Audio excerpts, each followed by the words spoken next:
শিয়া এটা এমন একটি সম্প্রদায়।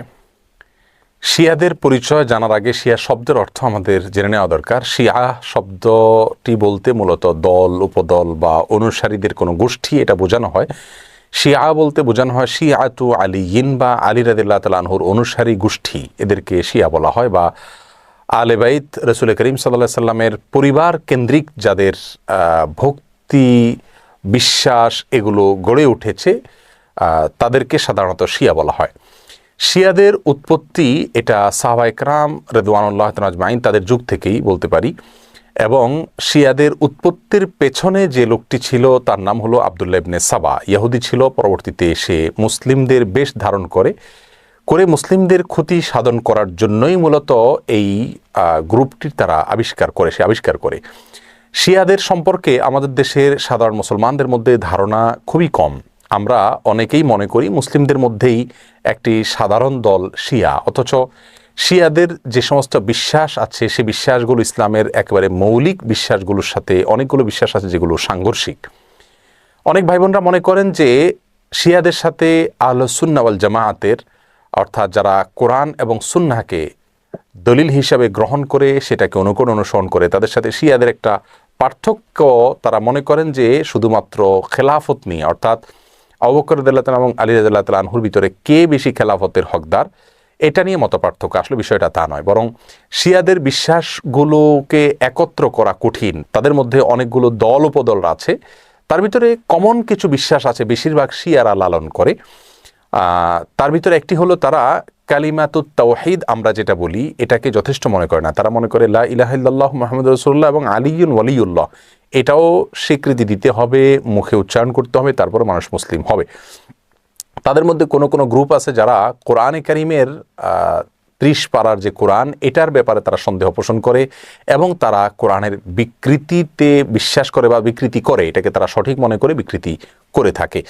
তাদের মধ্যে বড় অংশ বা সবচেয়ে বেশি অংশ বলা যেতে পারে, প্রায় সবাই বলা যেতে পারে তারা সাহাবীদেরকে সবাইকে, কয়েকজন বাদে আলী রাদিয়াল্লাহু তাআলা আনহু, আব্বাস রাদিয়াল্লাহু তাআলা আনহু সহ কয়েকজন বাদে হাসান হুসাইন, ফাতিমা রাদিয়াল্লাহু তাআলা আনহুম সহ আহলে বাইত যারা, তারা ছাড়া বাকিদেরকে তারা কাফের মনে করে এবং সাহাবীদেরকে গালমন্দ করাটা এটাকে তারা সওয়াবের কাজ মনে করে, ইবাদত মনে করে। আয়েশা রাদিয়াল্লাহু তাআলা আনহা রাসূল আকরাম সাল্লাল্লাহু আলাইহি ওয়াসাল্লামের সহধর্মিণী, তার চরিত্র নিয়ে তারা সন্দেহ করে, যার চরিত্রের বিষয়ে কোরআনে কারিমে সূরা নূরে আল্লাহ সুবহানাহু ওয়া তাআলা পরিষ্কারভাবে ঘোষণা দিয়েছেন। যাই হোক, এ হলো মোটামুটি শিয়াদের কয়েকটা জঘন্য বিশ্বাসের আলোচনা। এবারে আসি শিয়াদের একটা বিশেষ দল, তাদেরকে ইসনা আশারিয়া বলা হয়। মূলত ইসনা আশার শব্দের অর্থ হলো 12।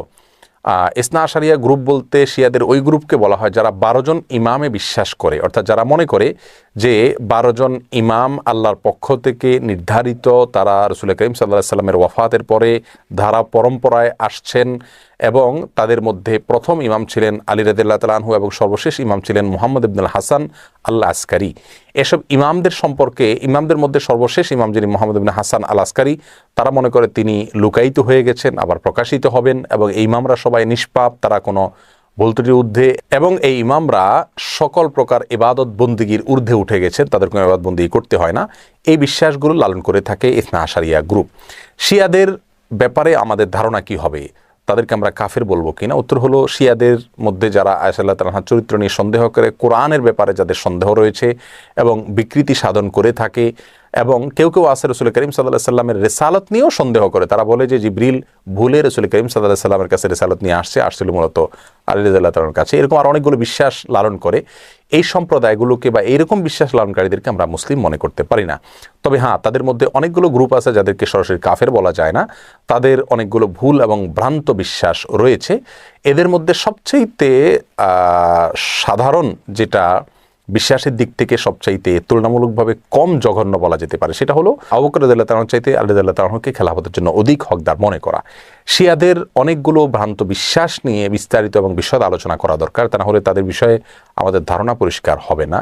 একজন মুসলিম হিসাবে আমাদেরকে সঠিক ধারণা যেমন রাখতে হবে, তেমনিভাবে ইসলামের বিষয়ে কারা কি ভুল ধারণা লালন করে সেগুলো আমাদের জানতে হবে।